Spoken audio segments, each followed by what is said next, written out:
Hi dears, എന്തൊക്കെ എല്ലാവരുടെയും വിശേഷം? എല്ലാവരും സുഖമായിരിക്കുന്നോ? അപ്പോൾ ഇന്ന് ഞാൻ ഷെയർ ചെയ്യുന്നത് ഒരു അടിപൊളി ടേസ്റ്റിലുള്ള ഗ്രീൻ പീസ് കറിൻ്റെ റെസിപ്പിയാണ് ഷെയർ ചെയ്യുന്നത്. അപ്പത്തിനും ചപ്പാത്തിക്കും ദോശയ്ക്കും ഒക്കെ സൈഡായിട്ട് കഴിക്കാൻ പറ്റിയിട്ടുള്ള ഒരു അടിപൊളി കറിയാണ് കേട്ടോ. പെട്ടെന്ന് തന്നെ തയ്യാറാക്കി എടുക്കാൻ പറ്റിയിട്ടുള്ള വളരെ സിമ്പിളായിട്ടുള്ള ഒരു ഗ്രീൻ പീസ് കറിയുടെ റെസിപ്പിയാണ് ഷെയർ ചെയ്യുന്നത്. വീഡിയോയിലേക്ക് പോകുന്നതിന് മുമ്പ് വീഡിയോ എല്ലാവരും ഒന്ന് സ്കിപ്പ് ചെയ്യാതെ മുഴുവനായിട്ട് കാണാൻ ശ്രമിക്കണേ. കണ്ടുകൊണ്ടിരിക്കുന്ന സമയത്ത് ഇഷ്ടമാണെന്നുണ്ടെങ്കിൽ മറക്കാതെ ലൈക്ക് ബട്ടൺ ഒന്ന് പ്രസ് ചെയ്ത് വെക്കണം കേട്ടോ. അപ്പോൾ നമുക്കിത് എങ്ങനെ ഉണ്ടാക്കുന്നത് നോക്കിയാലോ. അതിനായിട്ട് ഞാനിവിടെ എടുത്തിട്ടുള്ളത് 1 കപ്പ് ഗ്രീൻ പീസാണ്. നല്ലപോലെ വെള്ളത്തിലിട്ട് കുതിർത്തെടുത്തതാണ്. ഒരു 6-7 മണിക്കൂറയിൽ വെള്ളത്തിലിട്ട് കുതിർത്തെടുക്കണം കേട്ടോ. നമ്മളിത് കുക്കറിലാണ് തയ്യാറാക്കി എടുക്കുന്നത്, അതുകൊണ്ട് ഞാനത് മുഴുവനായിട്ട് കുക്കറിലേക്ക് ചേർത്ത് കൊടുത്തിട്ടുണ്ട്. 2 മീഡിയം സൈസുള്ള സവാള കനം കുറച്ച് നീളനെ സ്ലൈസ് ചെയ്തത് ചേർത്ത് കൊടുത്തിട്ടുണ്ട്. അതുപോലെ തന്നെ ഒരു വലിയ തക്കാളി ചേർത്തിട്ടുണ്ട്, ചെറുതാണെങ്കിൽ 2 ചേർക്കുക. ഇഞ്ചി വെളുത്തുള്ളി ചതച്ചിട്ട് ചേർക്കണം, 1 ടേബിൾ സ്പൂൺ ചേർത്തിട്ടുണ്ട്. ഇതിലേക്ക് ആവശ്യമായിട്ടുള്ള ഉപ്പ് ചേർത്ത് കൊടുക്കുക. 1 കഷ്ണം പട്ട, 2-3 ഏലക്കായ, 3-4 ഗ്രാമ്പു ഇത്രയും ചേർത്ത് കൊടുത്തിട്ട് പിന്നെ പൊടികൾ ചേർക്കുക. 1/4 ടീസ്പൂൺ മഞ്ഞൾപ്പൊടി, 1 ടീസ്പൂൺ മുളക് പൊടി, 1 ടീസ്പൂൺ മല്ലിപ്പൊടി. പൊടികളായിട്ട് ഇപ്പോൾ ഇത്രയാണ് ചേർത്ത് കൊടുത്തിട്ടുള്ളത്. പിന്നെ ഒരു 2 ടേബിൾ സ്പൂൺ വെളിച്ചെണ്ണ ഒഴിച്ചു കൊടുക്കണം കേട്ടോ. ഇതെല്ലാം കൂടി ഇനി കൈ വെച്ച് നന്നായിട്ടൊന്ന് ഞെരടി മിക്സാക്കി എടുക്കണം. ഇങ്ങനെ നമ്മുടെ കൈ വെച്ച് നന്നായിട്ടൊന്ന് ഞെരടി മിക്സാക്കി എടുക്കുന്ന സമയത്ത് ഈ തക്കാളി സവാളയൊക്കെ ഉണ്ടല്ലോ, അത് നല്ലപോലെ ഒന്ന് സോഫ്റ്റ് ആവുകയും ചെയ്യും. വെന്ത് വരുന്ന സമയത്ത് നന്നായിട്ട് തന്നെ വെന്ത് കിട്ടുകയും ചെയ്യും കേട്ടോ.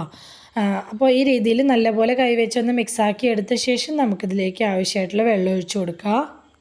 ഓരോരുത്തരും എടുക്കുന്ന ഗ്രീൻ പീസിൻ്റെ ക്വാളിറ്റിക്ക് അനുസരിച്ച് വെള്ളത്തിൽ വ്യത്യാസം ഉണ്ടായിരിക്കും. ചില ഗ്രീൻ പീസ് വെന്ത് കിട്ടണമെങ്കിൽ കുറച്ചധികം തന്നെ വെള്ളം വേണ്ടി വരും കേട്ടോ.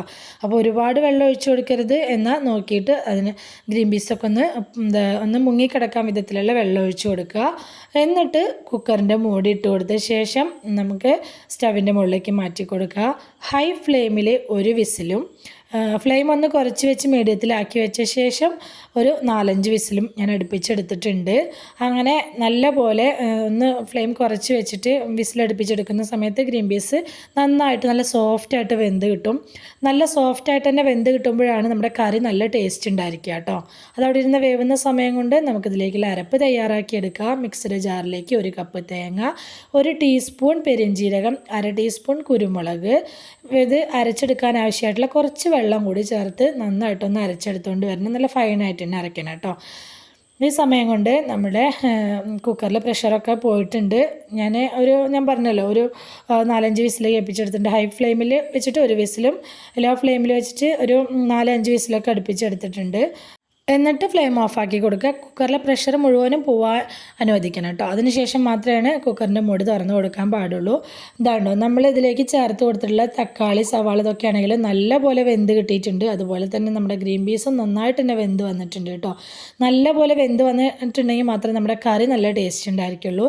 ഇനി ഒന്നും കൂടി ഫ്ലെയിം ഓൺ ചെയ്ത് കൊടുത്ത ശേഷം 1/2 ടീസ്പൂൺ ഗരം മസാലപ്പൊടി കൂടി ചേർത്ത് കൊടുത്തിട്ട് നല്ലപോലെ ഒന്ന് തിളപ്പിച്ചെടുക്കുകയാണ്. ശേഷം നമ്മൾ അരച്ച് വെച്ചിട്ടുള്ള അരപ്പ് ഇതിലേക്ക് ഒഴിച്ചു കൊടുക്കുക. അരപ്പ് തയ്യാറാക്കി എടുക്കുമ്പോൾ ഒരുപാട് വെള്ളത്തോടെ അരച്ചെടുക്കാതിരിക്കാൻ ശ്രദ്ധിക്കുക കേട്ടോ. മിക്സർ ജാറ് കഴുകി കുറച്ച് വെള്ളം കൂടി ഒഴിച്ചു കൊടുത്തിട്ടുണ്ട്. കറി ഒരുപാടങ്ങ് ലൂസായി പോവുകയും ചെയ്യരുത്, വല്ലാതെ ടൈറ്റായി പോവുകയും ചെയ്യരുത്. വല്ലാതെ കുറുക്കത്തോടെ എടുത്തു കഴിഞ്ഞിട്ടുണ്ടെങ്കിൽ കറി ചൂടാറുന്ന സമയത്ത് വല്ലാതെ കട്ടിയായി പോവും. പിന്നെ നമ്മൾ വറക്കാത്ത പച്ചത്തേങ്ങ അരച്ച് കൊടുത്തിട്ടുള്ളത്, അതുകൊണ്ട് തന്നെ ഫ്ലെയിം നല്ലപോലെ കൂട്ടി വെച്ച് കൈയെടുക്കാതെ ഇളക്കി കൊടുത്തിട്ട് കറി ഒന്ന് ചൂടാക്കി എടുക്കണം. അല്ലെങ്കിൽ ഇളക്കാതെ വെച്ചിട്ടുണ്ടെങ്കിൽ കറി പിരിഞ്ഞു പോവും, അതുകൊണ്ട് ഇളക്കി കൊടുക്കണം കേട്ടോ.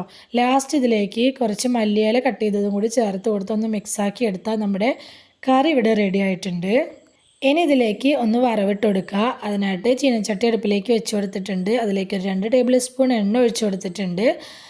അതിലേക്ക് ആവശ്യമായിട്ടുള്ള ഒരു 1/2 ടീസ്പൂൺ കടുക് ഇട്ട് കൊടുക്കുക. കടുക് ഒന്ന് പൊട്ടി വരുന്ന സമയത്ത് വറ്റൽമുളക് ഇട്ട് കൊടുക്കുക. കറിവേപ്പില ചേർത്ത് കൊടുക്കുക. അതുപോലെ തന്നെ കുറച്ച് പച്ചമുളക്, എരിവിനായിട്ടുള്ള പച്ചമുളക് ചേർത്ത് കൊടുക്കുക. അത് നല്ല എരിവുള്ള പച്ചമുളക് ആയതുകൊണ്ട് 2 ഞാൻ ചേർത്ത് കൊടുത്തിട്ടുള്ളത്. നമ്മൾ ഗ്രീൻ പീസ് വേവിക്കുന്ന സമയത്ത് പച്ചമുളക് ചേർത്ത് കൊടുത്തിട്ടില്ല, അതുകൊണ്ടാണ് ഈ സമയത്ത് പച്ചമുളക് ചേർത്തിട്ടുള്ളത്. ഇങ്ങനെ ചേർത്ത് കൊടുക്കുന്ന സമയത്ത് നല്ല ടേസ്റ്റാണ് കേട്ടോ. പച്ചമുളക് ചേർക്കുന്നതിൻ്റെ കൂടെ ഒരു 2-3 അല്ലി വെളുത്തുള്ളി ചതച്ചും കൂടി ചേർത്ത് കൊടുക്കുക വെച്ചാൽ നല്ല ടേസ്റ്റ് ഉണ്ടായിരിക്കും കേട്ടോ കറിക്ക്. പച്ചമുളക് ജസ്റ്റ് ഒന്ന് അങ്ങോട്ട് വാടി വന്നു കഴിഞ്ഞാൽ നമുക്കിത് കറിയിലേക്ക് ഒഴിച്ചു കൊടുക്കുക. ഇത്രയേ ഉള്ളൂ. നല്ല ടേസ്റ്റി ആയിട്ടുള്ള എളുപ്പത്തിൽ ചെയ്തെടുക്കാൻ പറ്റിയിട്ടുള്ള നല്ലൊരു ഗ്രീൻ പീസ് കറി ഇവിടെ റെഡി ആയിട്ടുണ്ട്. തീർച്ചയായിട്ടും ഈ ഒരു രീതിയിൽ ട്രൈ ചെയ്യാത്തവരാണെങ്കിൽ എന്തായാലും ഒന്ന് ട്രൈ ചെയ്ത് നോക്കാം കേട്ടോ. ഗ്രീൻ പീസ് കറിയൊക്കെ ഒരുവിധം എല്ലാവർക്കും ഉണ്ടാക്കാൻ അറിയുന്ന കറി തന്നെ ആയിരിക്കും. ഗ്രീൻ പീസ് കറി തന്നെ പല രീതിയിൽ ഉണ്ടാക്കുന്നവരുണ്ടായിരിക്കും. കുക്കറിൽ വഴറ്റൊന്നും ചെയ്യാതെ വളരെ എളുപ്പത്തിൽ പെട്ടെന്ന് ബിഗിനേഴ്സിന് പോലും തയ്യാറാക്കിയെടുക്കാൻ പറ്റുന്ന ഒരു റെസിപ്പിയാണ് ഷെയർ ചെയ്തിട്ടുള്ളത്. അപ്പോൾ ഇന്നത്തെ നമ്മുടെ ഗ്രീൻ പീസ് കറിയുടെ റെസിപ്പി എല്ലാവർക്കും ഇഷ്ടമായി എന്ന് വിചാരിക്കുകയാണ്. ഇഷ്ടമായിട്ടുണ്ടെങ്കിൽ സബ്സ്ക്രൈബ് ചെയ്യാതെ കാണുന്ന കൂട്ടുകാരൊന്ന് സബ്സ്ക്രൈബ് ചെയ്ത് സപ്പോർട്ട് ചെയ്യണേ. അതുപോലെ തന്നെ ലൈക്ക് ചെയ്യാനും ഹൈപ്പ് ചെയ്യാനൊന്നും മറന്നു പോവല്ലേ കേട്ടോ. റെസിപ്പി ഇഷ്ടമായിട്ടുണ്ടെങ്കിൽ അത് നിങ്ങൾക്ക് ഉപകാരപ്പെട്ടു എന്ന് തോന്നുന്നുണ്ടെങ്കിൽ നിങ്ങളുടെ ഫ്രണ്ട്സിനും ഫാമിലിക്കും ഒക്കെ ഒന്ന് ഷെയർ ചെയ്ത് കൊടുക്കുക കൂടി വേണേ. ഇതുവരെ കൂടെ നിന്ന് സപ്പോർട്ട് ചെയ്തിട്ടുള്ള എൻ്റെ എല്ലാ മുത്തുമണികൾക്കും ഒരുപാട് നന്ദി. എന്നാൽ ശരി, സിമ്പിൾ ആൻഡ് ടേസ്റ്റി റെസിപ്പിയുമായി ഞാൻ വീണ്ടും വരാം. ബൈ.